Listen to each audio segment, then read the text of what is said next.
40वें पायदान पर मौजूद भारत पहली बार G20 की अध्यक्षता कर रहा है। G20 के 20 देशों, 9 अतिथि देशों के साथ साथ WHO, world bank, United nation जैसी वैश्विक संस्थाओं के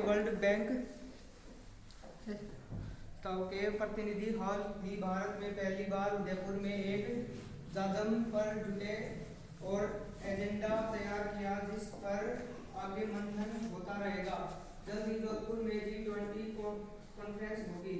इन संवादों की सबसे बड़ी ताकत यह है कि संजीदा मुद्दों पर विमर्श के अलावा हमारे प्रदेश सहित कई राज्यों के नेचुरल कैपिटल सामने आएंगे। G20 की अध्यक्षता के जरिए भारत ने सभी आमंत्रित देशों के शेर्पा राजनयिकों व अन्य विदेशों नीति विशेषज्ञों को हमारी अनेकता में एकता के दर्शन भी कला, संस्कृति, रहन सहन, खान पान इत्यादि के माध्यम से करवाना शुरू कर दिया है। क्योंकि भारत वसुधैव कुटुंबकम की अवधारणा का जनक है, दुनिया को जहन में उतारना होगा कि भौगोलिक सीमाएं, परिस्थितियों, जलवायु, अर्थव्यवस्था या सोचने का तरीका अलग हो सकता है, लेकिन पूरा विश्व एक दूसरे से जुड़ा एक परिवार है। G20 की अवधारणा में हमारी सनातन परंपरा वसुधैव कुटुंबकम सबसे महत्वपूर्ण है। हमें भौगोलिक सीमाओं से ऊपर उठकर एक दूसरे के बारे में सच्चाई के साथ सोचना होगा।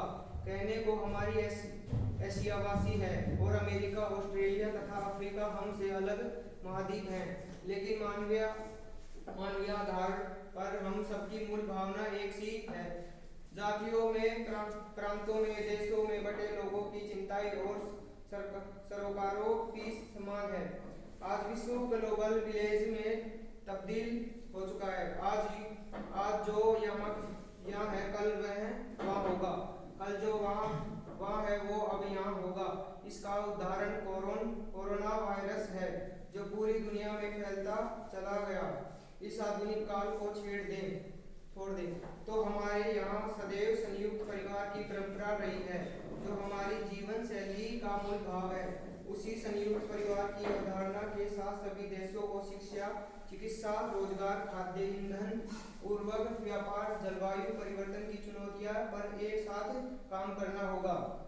आज देश के थिंक टैंक जीडीपी की जगह ग्रीन जीडीपी और पर्यावरण के लिए मिशन लाइफस्टाइल की पैरवी कर रहे हैं। माना जा रहा है कि प्रगति को हरित जीडीपी के संदर्भ में मापने की आवश्यकता होगी। मानव विकास सूचकांक पहले से ही इन आयामों के लिए समायोजित किया जा रहा है और यह जरूरी है कि इनके लिए मुख्य जीडीपी, व्यक्ति आय और दबाव समायोजित जीडीपी वैश्विक स्तर पर एक बड़ा कदम होगा। दूसरी ओर अपने नेचुरल कैपिटल का संरक्षण करना भी लाजमी होगी। 55 शहरों में G20 के लिए, जहां कई प्रदेशों और आर्कियोलॉजिकल सर्वे ऑफ इंडिया अपने स्तर पर तैयारी कर रहे हैं। हमारी डिजिटल आइडेंटिटी पर हुए काम को दुनिया देख रही है। बैंक ऑफ इंटरनेशनल सेटलमेंट्स ने कहा है कि भारत ने अपने नागरिकों की डिजिटल आइडेंटिटी बनाने में 8 वर्षों में वह हासिल कर लिया, जो 50 वर्षों में हासिल होता।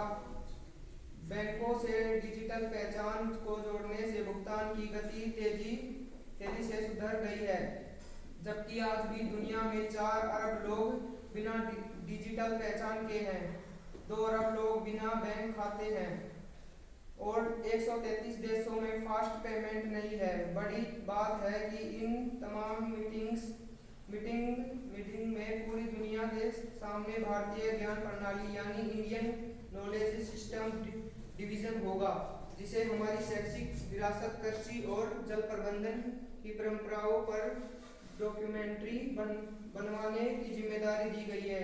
G20 की लगभग 200 मीटिंग मौका है हमारे लिए अपनी विरासत और बौद्धिक संपदा दिखाने का। विकास में महिला नेतृत्व की भूमिका, फूड और एनर्जी सिक्योरिटी के मुद्दों पर राजस्थान सहित बाकी प्रदेशों का काम दिखाने का।